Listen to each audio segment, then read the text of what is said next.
gitna ng unos, may good news pa din.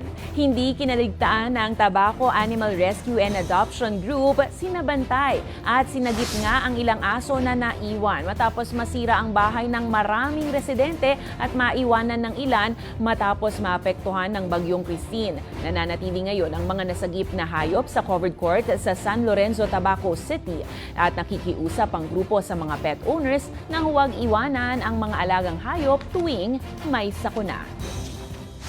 Kung kayo ay may kwentong kakaiba, mga kwento ng pag-ibig o storya ng inspirasyon at pag-asa, maaari nyo itong ibahagi. Sumali sa ating Facebook group na Balitang A to Z. Panoorin ang replay ng ating programa at sundan ang ating social media pages. Hanapin ang Balitang A to Z.